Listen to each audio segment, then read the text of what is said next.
Good morning, good afternoon, good evening. No matter what time it is, you are very welcome to this space. Welcome to another episode of Pages to Progress. I'm joined here with Darlene. I'm joined here with Jessica. Thanks for joining the conversation, being part of this panel. And we want to thank you online for joining us as we walk through book by book by book, chapter by chapter. We are at the moment looking at the book Trouble in the Water, Ben McBride. Dee, would you mind holding up the book for our viewers to see? If you click the link in the description, you'll be able to follow along with the journey by ordering the book and accessing it whichever way is convenient for you. And you can join us as we expand on each of these chapters. We're currently in chapter 5, Expand the Circle. So far, it's been an interesting read that's definitely put us on our toes, asking difficult questions of us and how we navigate the spaces that we currently operate. This chapter, Expanding the Circle, is very much where McBride is trying to interrogate, in my perspective, he's trying to interrogate the circles that we currently occupy and what does it take for us to include more people or people that we wouldn't normally include to be part of our circles. I guess that's my take. Ladies, what do you think is your take after reading the chapter? What do you understand as expanding the circle means? What does it mean to you?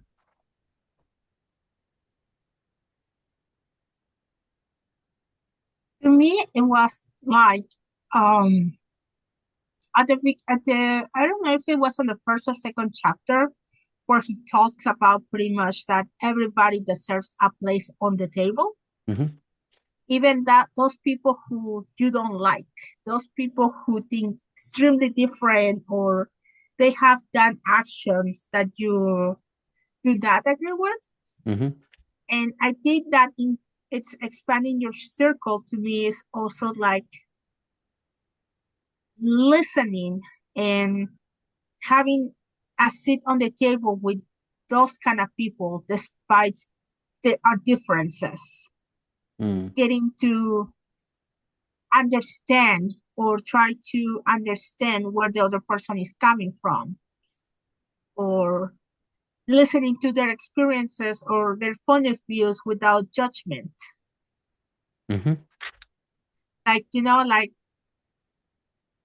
getting to get to know people that they are different or come from a different background than yours, but from a place of no judgment and inclusion.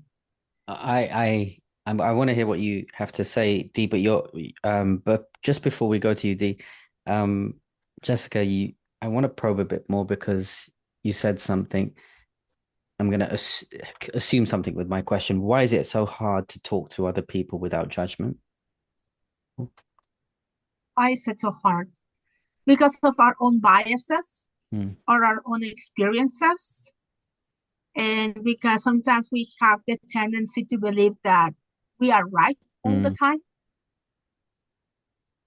mm, So we jump to the conclusions that we're judging them, or I wouldn't have done that, or I would have, your set of mind is wrong. You know what I mean? I don't know yeah. if I'm No, myself. I think you're making sense. It's really hitting the note on how I feel in many ways. Being right is sometimes being ascribed, especially from a Christian perspective, as being more righteous or being more in favor with God or being maybe more loved or whatever it is. And I think that we are a generation of humans that are somewhat obsessed with validation Mhm. and and that can be very problematic when we come into contact with people who don't think like us, act like us, talk like us, behave like us. But yeah, I thought that was definitely an excellent point. Dee, what about you? What are you? How do you I think see? Go on. I think my definition of shared humanity is really what the book talked about. I mean, to me, it's being intentional about reaching out to get to know people that are different from you, and coming to the awareness, the recognition, that aha moment of uh, knowing, understanding that you really are much more similar, you're much more alike than different.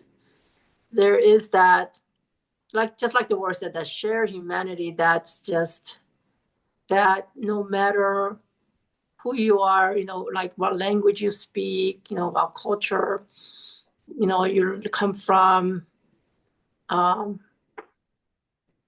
is once you can connect heart to heart, that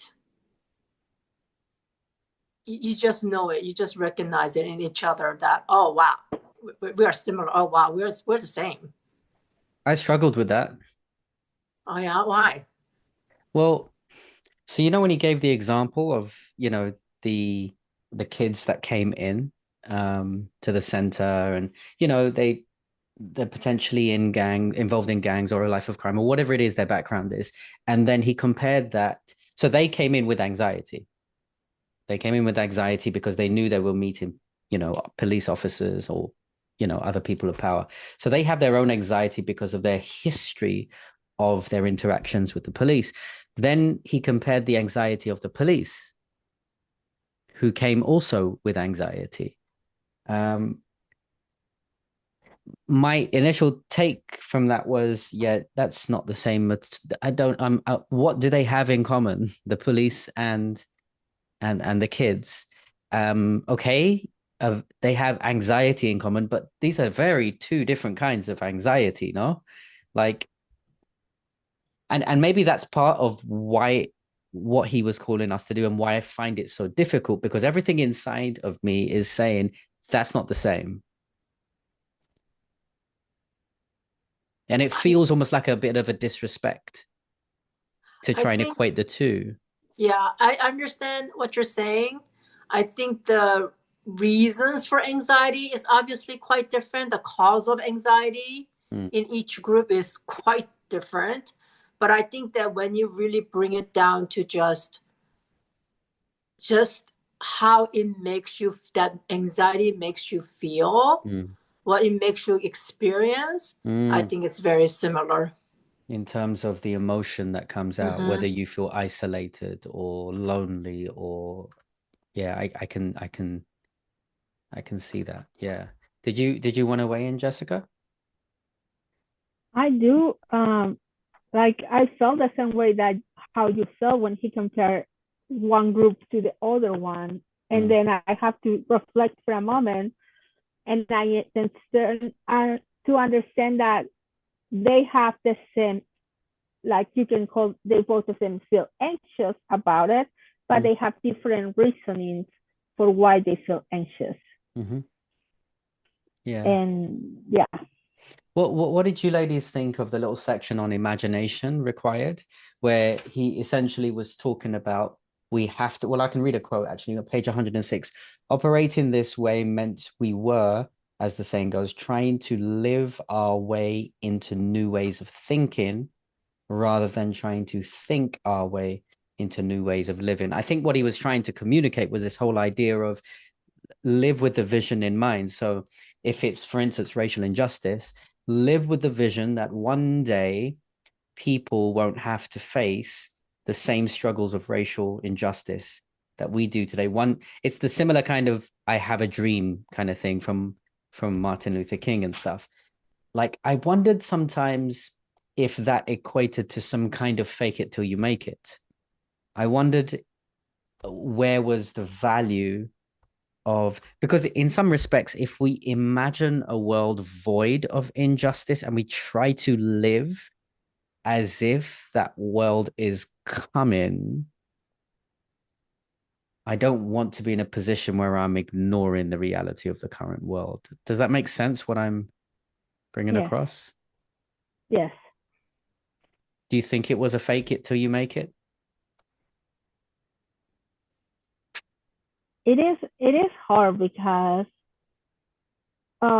when you believe in something, it doesn't matter how much do you believe. You also have to be realistic about you cannot do it once, you cannot do it alone. You need Mm-hmm. more people.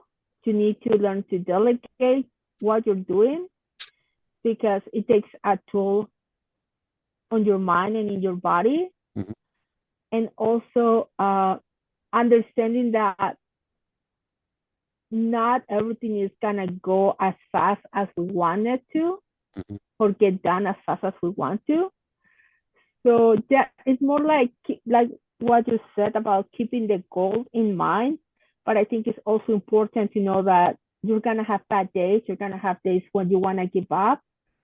And a friend of mine who does uh, social justice work and works for the government and is a huge advocate for it. He mentioned it once that from time to time he needs to take a step back and let other people lead the way Mm-hmm. because it actually does take a toll. But it's like keep working for something, but understanding that we are humans and we cannot just be always positive thoughts. I don't know if I'm explaining myself. Yeah, yeah. Yeah. I understand that. T, what do you think? I think acting in alignment with our imagination is essential because to me that's hope, Mm. you know. And we cannot, if we didn't have hope, if we didn't have an imagination of what the future will look like, I think we couldn't possibly really act Mm. because you know your present circumstances it may look so hopeless, right? It may look so bad that if you didn't have the imagination to look ahead and hope and act because of that, you have that hope, you have that vision. Mm. It propels you, it moves you to act. I'm sure we can think of a few heroes that we know of who we look up to for having the hope that Yeah, that that that absolutely. that drove the human race Mm-hmm. forward in different ways. It's so strange about the phenomenon of what it takes to inspire people based upon what you believe. And it can go bad, it can go good. It's still inspiration in some way. But it's amazing how groups of people can be steered by dreams and visions and passions, you know. Um, I wonder if there were any examples in your own lives, ladies, in where you have tried to or found yourself expanding your circle. I wonder, if you have included someone outside of your typical community. I'll share for me an experience where I did that. I have been for 2 years now volunteering at a youth detention center here in Washington State. It's such a crazy space for me to be with. I'm with juveniles who have committed some kind of crimes, and I visit them. I sit, I talk, I offer them a chaplaincy. I offer them a time for them to be able to share and communicate, I connect with them. And it's really interesting how time has an effect on our relationship. These kids, some of them are 15, some 14, 13, have committed some of the most scariest, heinous crimes that I've only hear about in movies and films. And in many instances, especially at the beginning, I definitely had a sense of fear for my own security. But by and large, I don't think I relate to these kids at all. Like my experiences, I am a cotton wool Seventh-day Adventist Christian who grew up in church. I've never left. Um, I've never even been to a club. I I am so innocent in so many. My story is just so unaligned with some of these kids and how they've grown up. They are not in my circle at all. When I first came to the detention center, none of the kids wanted to speak to me because they saw that I was they assumed I was part of the state and they didn't trust me. They don't trust adults. It took a good 6 months to actually get some of the kids to open up and talk to me. And now I can say they are closer in my circle, even though they're not unconnected with everyone else. They're closer in my circle purely because I've placed myself in their space. That's my experience. What about you, ladies? How have you expanded your circle? Do you see an instance where your circle has expanded? You know, last week I talked about, we went through that list. Do you remember the list that we went through last week? Yep. And for me, there were just diversity of different types of people in there. And I said it was because large part of it is because of my work, my workplace. I have worked with, people from South America, people from Africa, people from Europe. I mean, all over the world, really. And people who identify themselves differently than, heterosexual or, male, female. They continue to be in my circle at workplace, And we have a person who is transitioning from male to female. Okay. And she was telling me how since she was a child, a little boy, that she felt different and she would want to dress up as a girl. And she showed me all these scars on her face and her hands where her father basically, in trying to stop him, right, he smashed her face against the wall and burned her with the cigarettes, and she's been going through different types of surgeries, and she was telling me about how her voice is still, even with the hormone treatment and the surgery that she had, is she's feels like it's still not a female enough of a voice. And I was talking to her about this, and then I was telling her, and I was being very sincere. And I was telling her, her voice, I said, at least to me, personally, I thought it was perfectly fine. And it was very husky voice.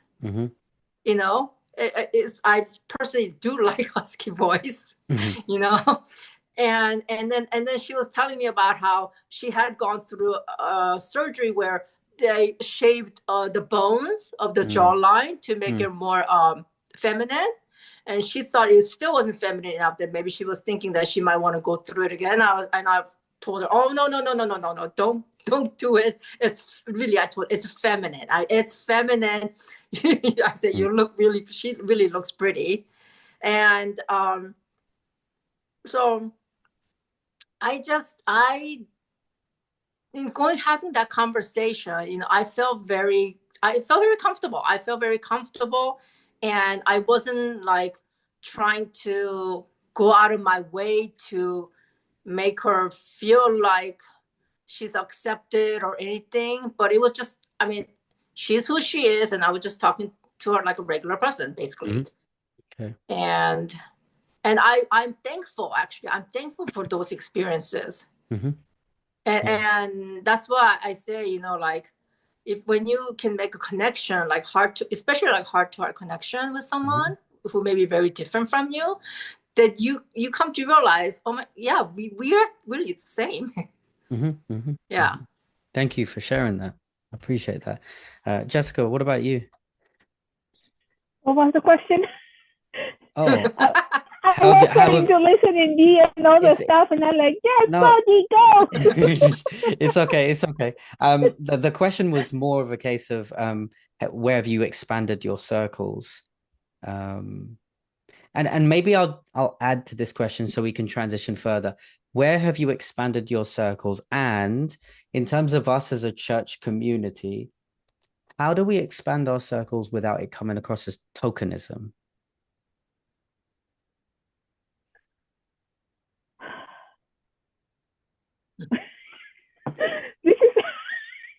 laughing because I'm nervous. Mm. It's gonna sound weird. Where did I find my circle? At church.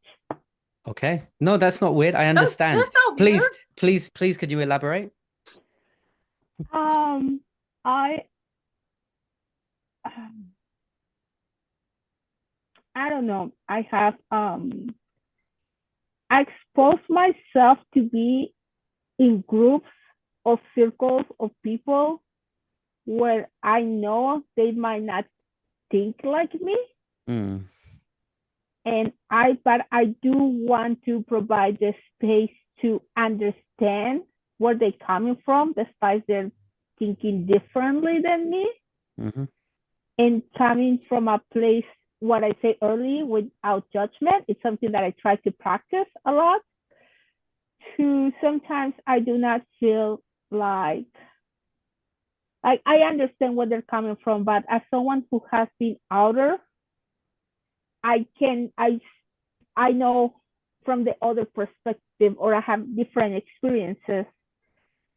So by listening to them, or like people, I have heard this a lot, people who grew up all their lives at the church. They went to a Seventh-day Adventist school, college, live in a town that most people were Seventh-day Adventists. They all lived, their friends were only Seventh-day Adventists and stuff like that.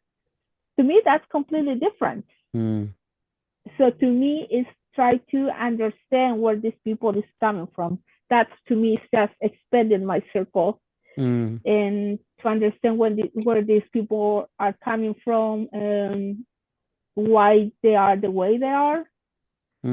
Exposing myself to think different, to people who doesn't have the same background than me and doesn't think the same way as me. And also,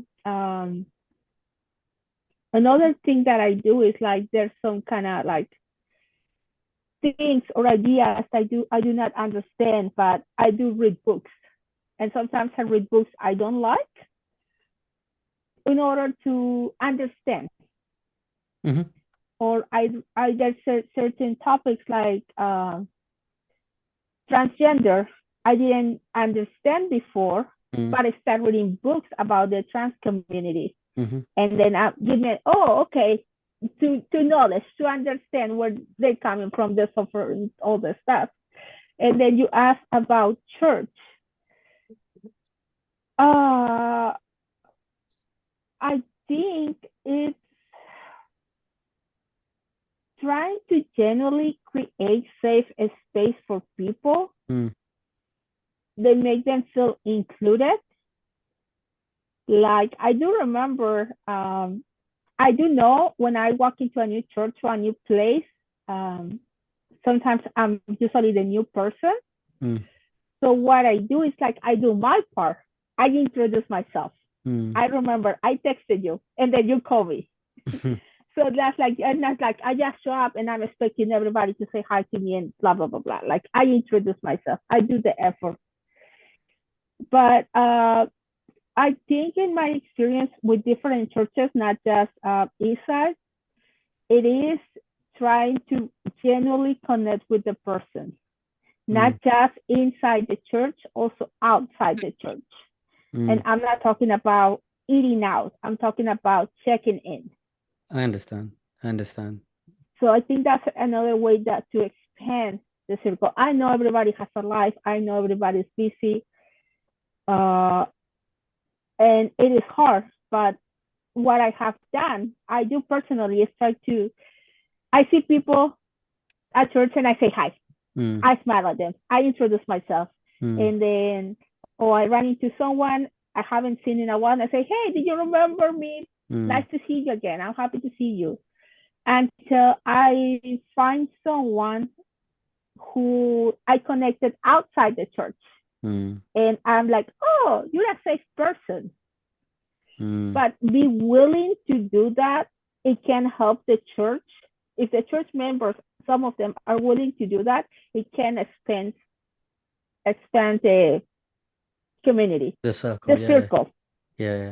It's really interesting that you describe you describe expanding your circle to include church spaces, it makes me think that you therefore, in terms of the church, see yourself as an outsider coming in. Is that correct, would you say? Sometimes. So therefore, as an outsider, or partly as in the way that you identify as an outsider coming in, you must have experienced people who have intentionally tried to connect with you. Have you ever experienced people trying to connect with you and you think that they have an agenda, that it's tokenism, or have you noticed the difference when people connect with you and it is genuine? I gotta be totally honest with you. Most people who have tried to connect with me in East Side has been genuine. Okay. I can feel it. But I had other experiences at other places where I thought they were genuine, and it was just like, I'm nice to you at the church, but outside the church, if I ran into you, I won't even say hi to you. I see. I have had those experiences. It's really interesting as well, because aside from, being one way in church and one way outside of the church, we Christians also sometimes can carry an agenda when we connect with people. And that agenda can look like something like, oh, here's someone that we can win to Christ. You just remind me of something. Okay, go for it. Okay. Let's say about 15 years ago, when my kids were babies, I had a church. I used to go to this church that I was not attending anymore. And I have at least 3 pastors from that church that kept coming to my house. And they told me, and also have their reach out group coming to my house every Saturday and told me, we're going to come until you come back to church. And I say, well, I'm not coming back. You can come every Saturday, but I'm not going back. But then the pastors came and they told me this. We have heard great things about you. We know you're very active. We know you were part of the youth leaders. We know you're very passionate about the church and all the stuff. And we would like you to have you back. That's the agenda. And when I say no, I put my foot down. I say, no, I'm not going back. I'm not in the right. I'm not angry at God right now. I have a great relationship with him. I'm angry at his followers. So I don't want nothing to do with the church. But the only reason why they keep coming to me is because they have heard great things about me, and because I was very active, very involved with the youth. I was there every Saturday. I was everywhere. Yeah. So my reflection after this chapter is that the art of what is it? Enlarging, expanding the circle is a very difficult work where we essentially have to put aside our own agendas to simply just connect and have relationship with people. So even having the agenda of connecting with troubled youth for the purpose of changing society is an agenda. And an agenda can be sniffed out by many people who may think that you are trying to change them, or may think that you are trying to, I think changes.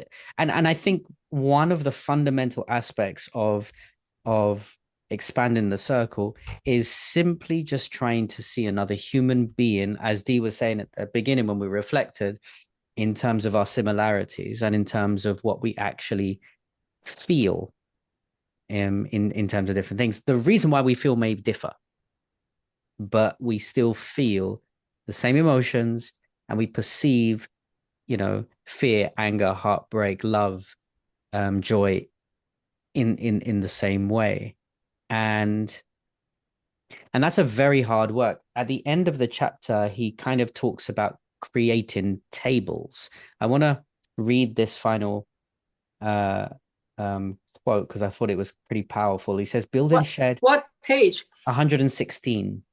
116. Yeah, about halfway down. Building shared community is about creating the tables and the practices for us to share our stories. Not just the stories that we articulate with words, but the stories that our bodies and our hearts and our minds carry. And context behind that, I think what Ben McBride was trying to do was not just get two people in a room to talk about content, but get two people in a room to actually recognize each other's feelings in terms of how we're actually witnessing and navigating pain. Ensuring we build those tables in a way that they are large enough to hold everyone's suffering is critical to a world of radical belonging. But building tables is not enough.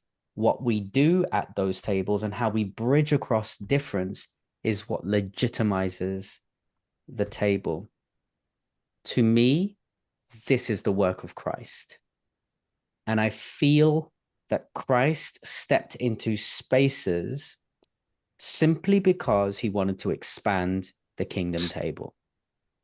And he just wanted to say, you're invited, you're invited, you're invited, you're invited. Everyone come. But then once they come, Christ wants to do a transforming work at the table.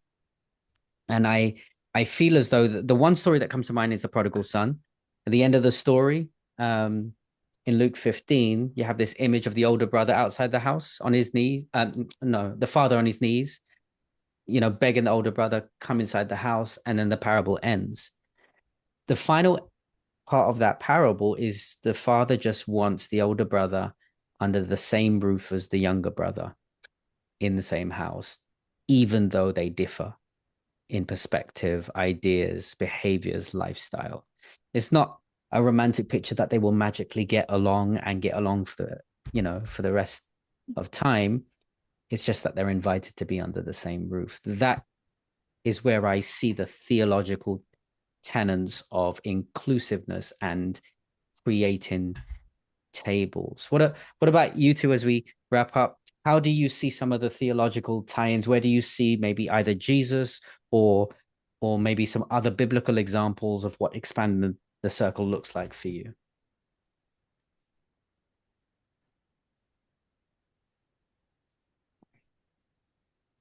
I think. Oh, sorry. No, go ahead. No, Dee, go first. I mean, the whole how the salvation was a gift that was given to the Jews, right? And that they were supposed to take it beyond themselves to be able to share that and to invite people in sharing that. And so, I mean, that in itself, I mean, that is the entire gospel, right? It was never meant for us to keep it to ourselves only. And that's how Jesus lived when he came to this earth. And I think that, I was thinking, as I was thinking about this, I couldn't help wonder, like on Saturdays, on Sabbath day,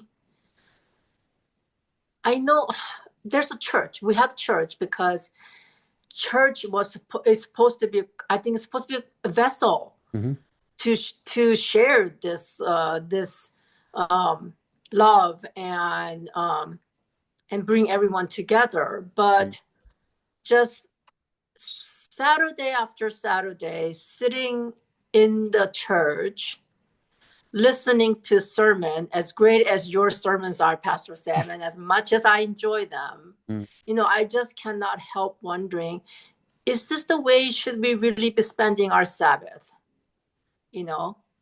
I couldn't help wondering that. Because I'm wondering because shouldn't we be out there, right? Reaching out to people, inviting them, trying to connect to them and talk to them and expanding the circle. Yeah. So, but if you're just sitting in the church, how are we gonna do this? Right? It's really funny. I can't find the actual quote right now, but I need to find it. There is a point at which Ellen White speaks about that we need to be doing less sermonizing and more relationship building. And I think it's definitely something to think about. The epitome of our spiritual experience cannot be reduced to a church service. Otherwise, we have a very problematic picture of who God is. God will therefore only exist within the confines of a church service then. He won't exist outside of that. And I think that's a good point to recognize. Maybe we should be very active in thinking about other ways upon which the church is in action. Yeah. Rather outside of a invitation to a gathering.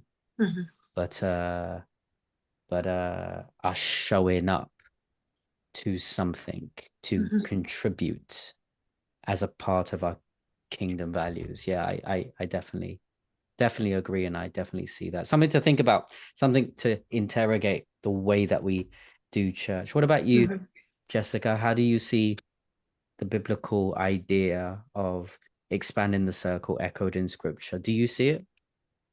Yes. I saw from Jesus, he used to sit with the outsiders, with the wrong people, eat with the wrong people, share food with the wrong people. That's how he expanded his circle. And he told his disciples to go and do the same. And I feel what Didi is saying about outreach, but some people they do not like to do outreach. But I believe that we can do the same outreach inside the church by being intentional to connect with people. Right. Go on. There's something that I heard many years ago about someone who visited the church and didn't like it. Said the sermon was great, everything was great, but they didn't feel welcome because no one said hi to them. And I took a step back, and because I saw the person when she walked in. She walked in late. The sermon had already started. And as soon as the sermon was done, they left. So it's it gives the opportunity, or like, I don't know what exactly happened with this person. What did they say that? But it is like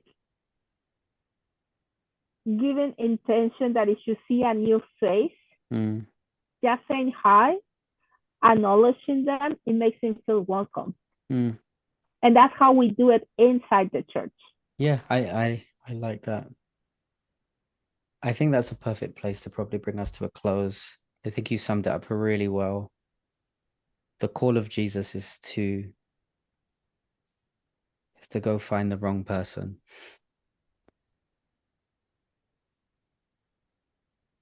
What I do, and I'm very introverted person, but I do have social skills.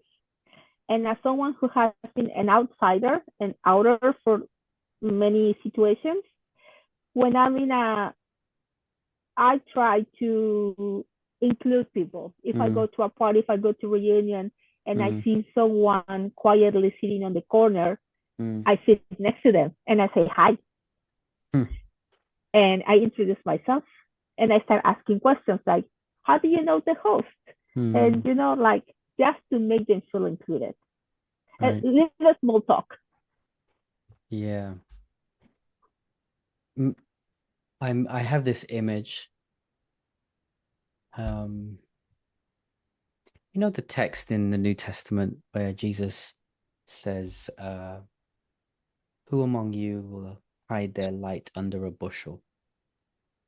like, you got a light, and who will hide their light? But you actually, the purpose of having a light is you uncover it and you let it shine. If you think of complete darkness in the middle of the forest where there's no light whatsoever, right now it's dark, it's the evening. Imagine a place where there is no street lights, nothing, and it's just darkness. And then imagine lighting a small tea light. It's so amazing how that would make such a huge difference in that space. Yes. Even just a small tea light. And I think that's what it's like to be the intentional ambassador of Jesus, who takes their responsibility serious by shining their lights so that people can come and be part of this inclusive, wonderful, beautiful, diverse table. And I think that's easy to do when we morally and spiritually agree with outsiders. But Jesus is inviting us not to invite necessarily the people that agree with us, but also the people that think absolutely diverse. Like, we are willing to some degree to celebrate skin diversity, but not thought diversity. The challenge of scripture is to recognize that God invites all. All. Yeah. And standing up for the noble cause of a non-racist perspective is great and wonderful until you decide to marginalize people because of spiritual or moral or ideological beliefs. And that's incredibly challenging. But okay, I think we have to end there. Thank you so much. We could probably talk for a long time about this, but the book is helping us to really at least cover these subjects. I don't think we talk about some of this stuff often enough. And I think it's healthy to be able to just go through them. Next week, we are looking at chapter 6, Evolve Your Movement. Evolve Your Movement. We would love for you to come and join us on this journey. Dee, if you mind holding up the book once more. This is the book that we're going through, folks. Ben McBride, Troubling the Water. If you want to join our journey, you can. You can click the link in the description and you can have access to the book in the most convenient way possible. But for us this evening, from Dee, Jessica, and myself, we wish you God's richest blessings, and we will see you for the next episode. Bye.